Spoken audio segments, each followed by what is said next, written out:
ഞാനിതിന് മുന്നേ ഒരു യോഗട്ടിൻ്റെ ഒരു വീഡിയോ കാണിച്ചിട്ടുണ്ടായിരുന്നു. ഇതുപോലത്തെ തന്നെ സെപ്പറേറ്റ് പാക്കറ്റിൽ വരുന്നത്, അതായത് ലെമണും അതുപോലെ യോഗട്ടും കൂടി വരുന്നത്. ഇത് അതിൻ്റെ ഒരു വേറെ സാധനമാണ്. ഇത് മുള്ളർ എന്ന് പറഞ്ഞിട്ടുള്ള ബ്രാൻഡിൻ്റെ യോഗട്ടാണ് കേട്ടോ. ഈ മുള്ളർ എന്ന് പറഞ്ഞിട്ടുള്ള ബ്രാൻഡ് വളരെ പോപ്പുലറാണ്. അതുപോലെ ഇതിൻ്റെ യോഗട്ട് നല്ല ടേസ്റ്റുമാണ്. ഇത് കോർണർ വാനില ചോക്ലേറ്റ് ബോൾസ് എന്ന് പറഞ്ഞിട്ടുള്ള മുള്ളറിൻ്റെ ഒരു യോഗട്ടാണ്. ഇതിൻ്റെ പ്രത്യേകത എന്ന് പറഞ്ഞിട്ടുണ്ടെങ്കിൽ ഇതിനകത്ത് കിടക്കുന്ന ഈ ബോൾസ് നമ്മൾ ഈ യോഗട്ടിൻ്റെ മുകളിലേക്ക് ഇട്ടിട്ട് നമുക്ക് കഴിക്കാം. അപ്പം അതിന് പ്രത്യേക ടേസ്റ്റാണെന്നാണ് ഇവർ പറഞ്ഞത്.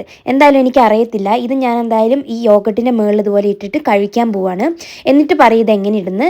ശരിക്കും ഈ ബോൾസ് എന്ന് പറഞ്ഞാൽ ക്രിസ്പിയാണ്. മുകളിൽ ചോക്ലേറ്റിൻ്റെ കോട്ടിംഗ് ആണ്. അതായത് മിൽക്ക് ചോക്ലേറ്റിൻ്റെയും വൈറ്റ് ചോക്ലേറ്റിൻ്റെയും മുകളിൽ കോട്ടിങ്ങും ഉള്ളിൽ റൈസ് ക്രിസ്പ് പോലത്തെ ബോൾസും ആണെന്നാണ് ഇവർ പറയുന്നത്. നമുക്ക് എന്തായാലും ടേസ്റ്റ് ചെയ്തിട്ട് പറയാം ഇതെങ്ങനെയാണെന്നൊക്കെ.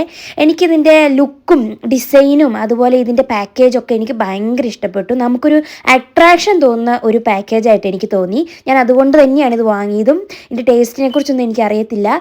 ഇതിൻ്റെ ഭംഗി കണ്ടിട്ട് ഞാൻ വാങ്ങിയതാണ്. എന്തായാലും ടേസ്റ്റ് ചെയ്ത് നോക്കാം. എനിക്ക് ശരിക്കും പറഞ്ഞിട്ടുണ്ടെങ്കിൽ ഇതിൻ്റെ ഫസ്റ്റ് ബൈറ്റിൽ തന്നെ ഞാൻ ഭയങ്കര ഹാപ്പിയാണ്. എനിക്ക് ആദ്യം തന്നെ വന്നത് വാനിലേൻ്റെ നല്ല ഫ്ലേവറാണ്. പിന്നെ ഈ ബോൾസ് ഇതിനകത്ത് കടിക്കാൻ കിട്ടുമുണ്ടല്ലോ, വൈറ്റ് ചോക്ലേറ്റിൻ്റെയും ആ ചോക്ലേറ്റിൻ്റെ ഒക്കെ ടേസ്റ്റ് വരുമ്പം ഈ യോഗട്ടിന് ഒരു പ്രത്യേക ടേസ്റ്റ് വരുന്നുണ്ട്. എനിക്ക് തോന്നുന്നു ഈ യോഗട്ടിന് വാനിലേൻ്റെ ഫ്ലേവർ ഉണ്ട്. പിന്നെ ഈ ബോൾസ് കടിക്കുമ്പോൾ ഒരു പ്രത്യേക ടേസ്റ്റ് എനിക്ക് പറയാൻ അറിയുന്നില്ല. സത്യസന്ധമായിട്ട് പറഞ്ഞിട്ടുണ്ടെങ്കിൽ അടിപൊളി ടേസ്റ്റ് ആണ്. ഇത് വേണ്ടവർക്കൊന്ന് ട്രൈ ചെയ്ത് നോക്കാം. അതുപോലെ എനിക്കിപ്പോൾ എൻ്റെ ഇൻസ്റ്റാഗ്രാമിൽ നിങ്ങളുടെ ഒരുപാട് സപ്പോർട്ട് കിട്ടുന്നുണ്ട്. ആ സപ്പോർട്ട് ഞാൻ എൻ്റെ യൂട്യൂബിലും ഫേസ്ബുക്കിലും ഒക്കെ പ്രതീക്ഷിക്കുന്നുണ്ട്. സപ്പോർട്ട് ചെയ്യുന്ന എല്ലാവരോടും ഒരു വലിയ താങ്ക്സ് കേട്ടോ.